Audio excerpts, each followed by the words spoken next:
sujet des paraboles dans la parole de Dieu. Et dans le Nouveau Testament, il existe plusieurs paraboles que Jésus-Christ a données pour enseigner des vérités. Et on peut se demander pourquoi Jésus a-t-il enseigné en parabole. Et on a dit à un moment donné qu'une parabole est une histoire terrestre ayant une signification céleste. Et en anglais, moi je me rappelle avoir déjà entendu ça à plusieurs reprises, an earthly story with a heavenly meaning. Est-ce qu'il y a d'autres qui ont entendu ça? An earthly story with a heavenly meaning. Donc une histoire terrestre ayant une signification céleste et divine. Donc le Seigneur Jésus a souvent utilisé des paraboles pour illustrer des vérités divines, des vérités profondes. Et des histoires comme ces paraboles sont faciles à retenir. Je ne sais pas si, probablement, si on faisait un petit sondage, j'imagine qu'il y a ceux qui diraient « Ah, je me rappelle une des paraboles ». Est-ce qu'il y a ceux qui se rappellent, se souviennent d'une parabole spécifique? François? Oui, la parabole du semeur, effectivement, oui. Quelqu'un d'autre? Du bon samaritain. Le bon samaritain, c'est ça, une autre belle parabole du bon samaritain. Quelqu'un d'autre? Oui, Eric. Avec les talents, c'est ça, effectivement, une autre belle parabole aussi des talents que Jésus a utilisés. Quelqu'un d'autre?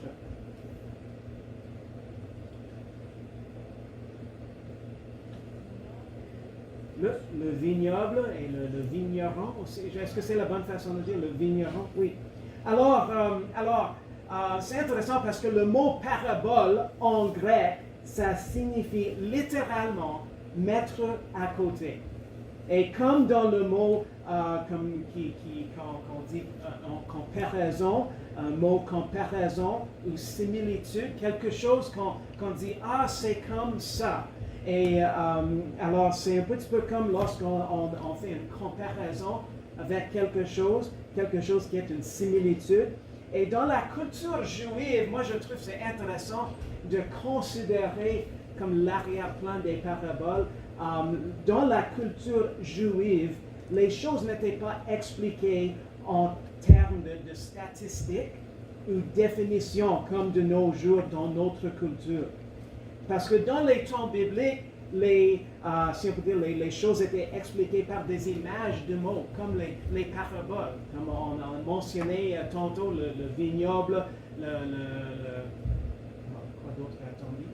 On a dit tantôt, je ne me rappelle pas. Mais on a dit au sujet des talents, au sujet du bon samaritain, au sujet également du semeur.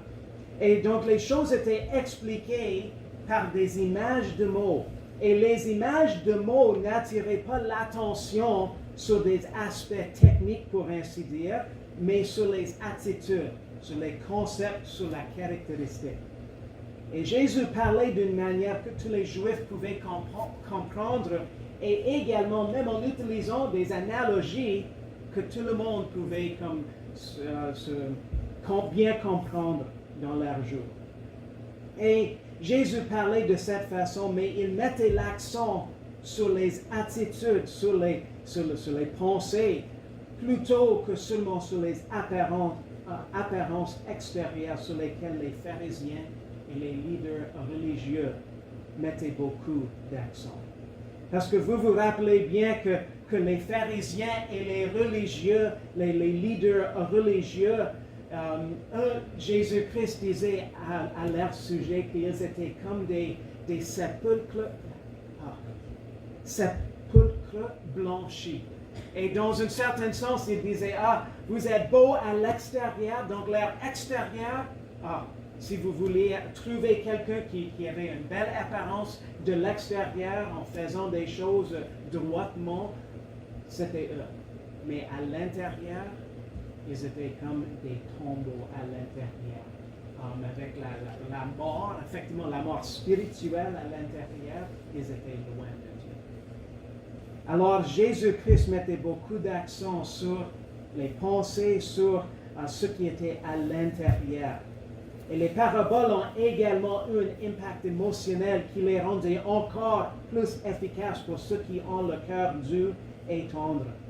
Donc, au cours des prochaines semaines, Dieu voulant, durant la réunion de prière, nous allons examiner des différentes paraboles dans la parole de Dieu et en tirer des leçons pour nous aujourd'hui. Pour commencer, venez avec moi dans notre première, dans Matthieu chapitre 25. Matthieu chapitre 25. Et je ne suis pas un ordre spécifique, c'est juste comme le Seigneur me dirige dans la préparation. Donc, le Seigneur m'a dirigé dans cette parabole pour ce soir. Matthieu chapitre 25, on va lire les 13 premiers versets. Donc, suivez avec moi, s'il vous plaît, dans Matthieu 25, les 13 premiers versets. Alors, le royaume des cieux sera semblable à 10 vierges qui, ayant pris leur lampe, allèrent au-devant de l'époux. Or, 5 d'entre elles étaient sages et 5 folles. Les folles, en prenant leur lampe, n'avaient point pris d'huile avec elles, mais les sages avaient pris de l'huile dans leur vaisseau, avec leur lampe.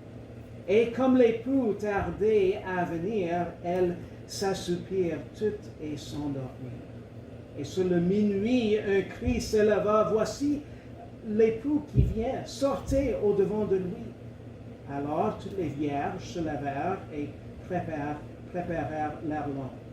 Et les folles dirent aux sages, donnez-nous de votre huile, car nos lampes s'éteignent.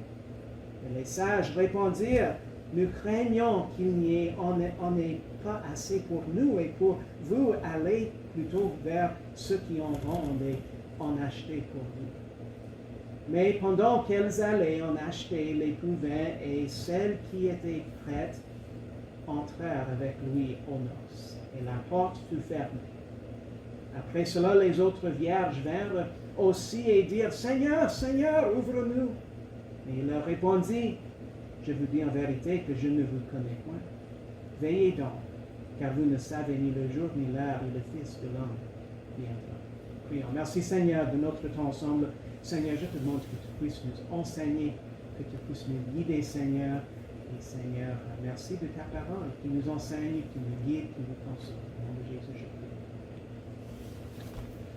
Pour examiner la signification de cette parabole des 10 vierges, il nous faut nous rappeler que Jésus utilisait ces paraboles, une histoire qui était connue à l'époque, une histoire terrestre qui était bien compréhensible pour enseigner une leçon divine.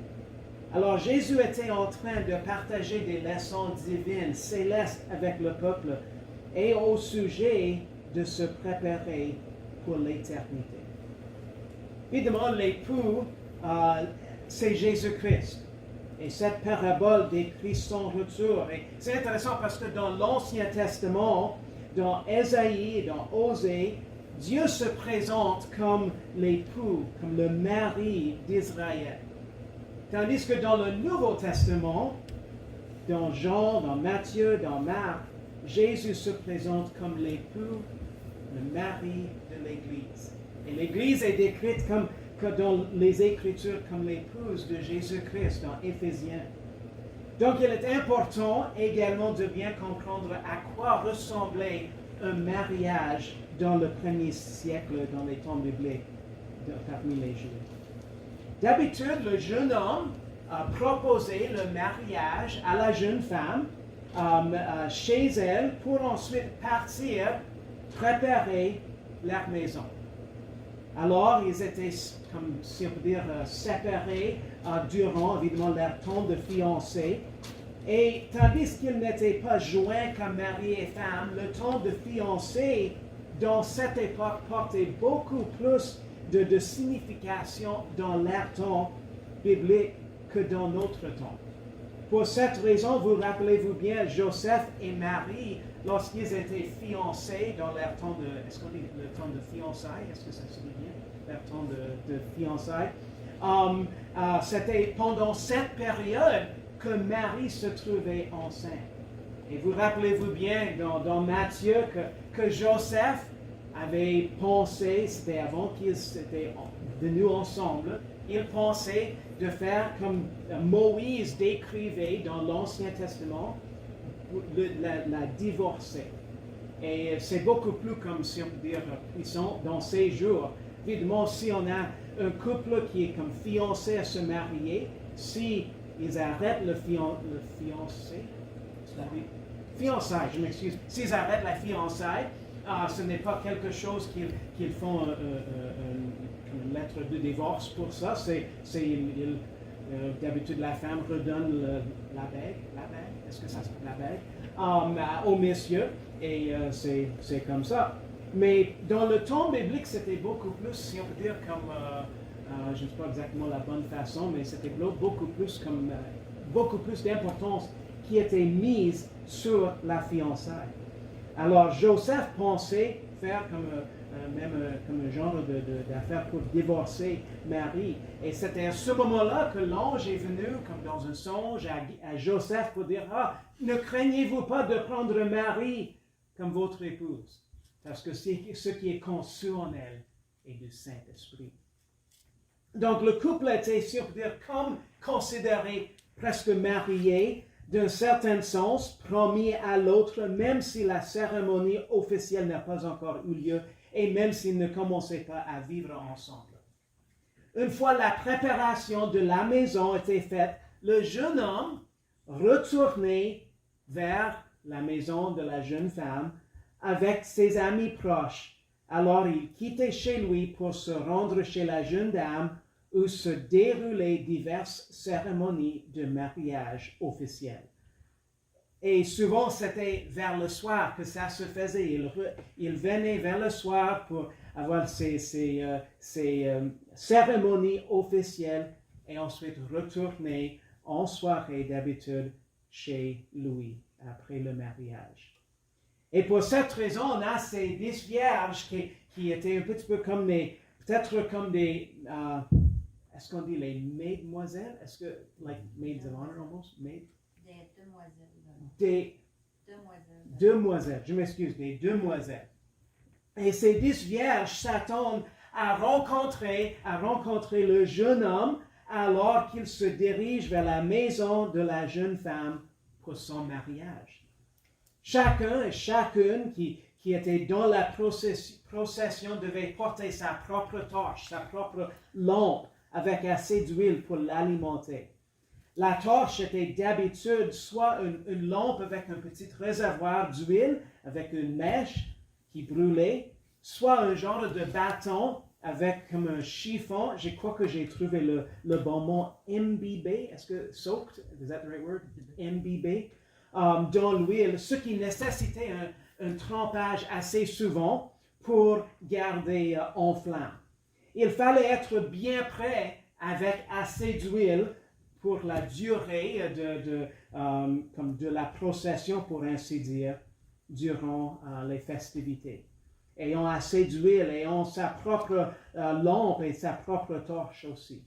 Alors les 5 vierges qui n'étaient pas prêtes avec assez d'huile ont demandé aux 5 sages pour leur donner de l'huile. Mais les 5 sages voulaient être sages, voulaient continuer à rester sages et rester toujours prêtes et ont assez d'huile pour toute éventualité.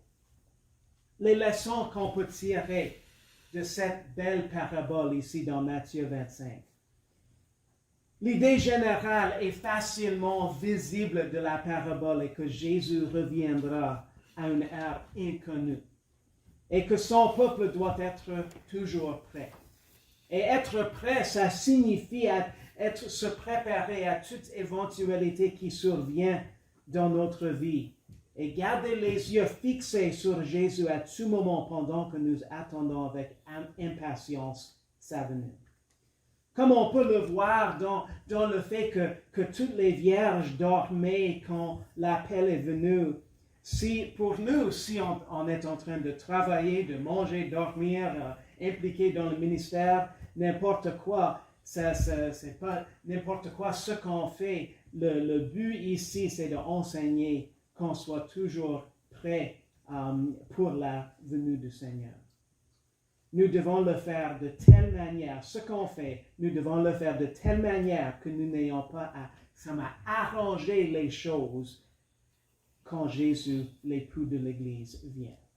Pour les 5 vierges qui n'étaient pas sages, elles devaient chercher plus d'huile. Et combien de fois, probablement vous avez tous vécu ça, combien de fois témoigner à quelqu'un qui dit « Ah, je vais arranger ça à la fin de ma vie. » Mais savez-vous quoi? On ne sait jamais quand la fin va arriver. Et c'est pour cette raison que la Bible nous met au défi au sujet de « C'est aujourd'hui le jour du salut. » Nous ne voulons pas être comme les 5 vierges qui n'avaient pas bien préparé pour la venue de l'époux. Être prêt pour le retour de Christ implique une chose majeure qui se manifeste dans plusieurs domaines de la vie. Si nous voulons être prêts pour le retour de Christ, nous devons être nés de nouveau, comme la Bible nous en dit, par la foi salvatrice en Jésus. Et la foi salvatrice en Jésus-Christ se manifeste dans tous les aspects de notre vie. Même le fruit de l'Esprit, on parlait l'autre dimanche au sujet du fruit de l'Esprit qui se manifeste dans notre vie grâce à l'œuvre du Saint-Esprit dans notre vie. Un désir également de plus grande sainteté sera apparent aussi. Une recherche constante de la venue du Seigneur va caractériser également notre vie. Je crois que l'un des meilleurs passages, moi je vous invite de venir avec moi dans Tite chapitre 2. Tite chapitre 2, s'il vous plaît. Un des meilleurs passages, je trouve, qui explique à quoi ressemble la grâce salvatrice et la foi en Christ dans la vie chrétienne, la vie quotidienne. C'est dans Tite chapitre 2 et les versets 11 jusqu'au verset 14. La Bible nous dit « Car la grâce de Dieu pour le salut de tous les hommes a été manifestée et elle nous enseigne à renoncer à l'impiété et aux convoitises mondaines et à vivre en ce présent siècle dans la tempérance, dans la justice, dans la piété. En attendant la bienheureuse espérance et la manifestation de la gloire de notre grand Dieu et Sauveur Jésus-Christ, qui s'est donné lui-même pour nous afin de nous racheter de toute iniquité et de nous purifier et de se former un peuple particulier, zélé pour les bonnes œuvres. » Les 5 vierges qui avaient de l'huile supplémentaire représentent ceux qui sont nés de nouveau, qui attendent avec impatience la venue du Seigneur Jésus-Christ. Intéressant, dans le Nouveau Testament, une des choses qui est utilisée pour représenter ou parler du Saint-Esprit, c'est l'huile. Et ici, Jésus-Christ fait cette analogie de l'huile. Et les vierges qui avaient l'huile supplémentaire, en fait, ça parle de ceux qui sont sauvés par la foi en Jésus-Christ, qui ont le Saint-Esprit qui demeure en eux. Ils ont une foi salvatrice et ont déterminé que quoi qu'il arrive, que ce soit une période prolongée, des circonstances défavorables, lorsque Jésus revient, ils regarderont avec impatience. Les 5 vierges sans l'huile représentent ceux qui ne sont pas sauvés, ne sont pas nés de nouveau, malgré le fait que peut-être qu'ils assistent ils assistent à l'Église, quelqu'un qui assiste à l'Église, mais il n'est pas né de nouveau. Plus préoccupé par la fête, si on peut dire, comme les 5 vierges qui n'étaient pas prêtes, que par le désir de voir l'époux de Marie. Leur espoir est que leur association avec les vrais croyants leur donnerait, les amènerait dans le royaume de Dieu à la fin. Mais ce n'est jamais le cas. La foi d'une personne en Jésus ne peut en sauver une autre. Même dans le verset 11 et le verset 12, ce qu'on lit dans le verset 11 et 12, « Seigneur, Seigneur », et la réponse, « Je ne vous connais point », s'accorde très bien avec la condamnation par Jésus de ceux qui ne le connaissent pas, comme nous montre Matthieu chapitre 7. Juste venez avec moi pour terminer dans Matthieu chapitre 7, parce que je crois que ça correspond bien à ce passage, Matthieu chapitre 7, les versets 21 jusqu'au verset 23, la Bible nous dit, « Ce n'est pas tout homme qui me dit Seigneur, Seigneur, qui entrera dans le royaume des cieux, mais celui qui fait la volonté de mon Père qui est dans les cieux. Plusieurs me diront ce jour-là, Seigneur, Seigneur, n'avons-nous pas prophétisé en ton nom, et n'avons-nous pas chassé les démons en ton nom, et n'avons-nous pas fait plusieurs miracles en ton nom? Alors je leur dirai ouvertement, je ne vous ai jamais connu, retirez-vous de moi, vous qui faites métier d'iniquité. » Lorsque je considère cette parabole de Jésus au sujet de ces 10 vierges, moi je voudrais qu'on puisse être trouvé toujours prêt, toujours, si on peut dire, en attendant avec impatience le retour de notre Seigneur Jésus-Christ. Tout comme le pasteur Roy avait commencé sa lettre, peut-être ce serait cette année, l'année où Jésus revient. Qu'on n'a pas besoin d'avoir honte lorsqu'il revient pour nous chercher. Moi, je vous encourage de continuer à attendre et à regarder avec joie et avec anticipation, avec impatience, la venue de notre Sauveur. Merci, Seigneur, de ta parole. Merci de ce rappel, Seigneur, que toi, tu peux revenir n'importe quand. Seigneur, je te demande que tu puisses nous aider, Seigneur, à être bien prêt, Seigneur, pour ta venue, bien prêt pour ton retour, Seigneur, afin qu'on ne doive pas avoir honte lors de ton retour. Seigneur, on a hâte de te voir, Seigneur. Je te demande, Seigneur, que tu puisses nous garder près de toi. Au nom de Jésus, je prie. Amen.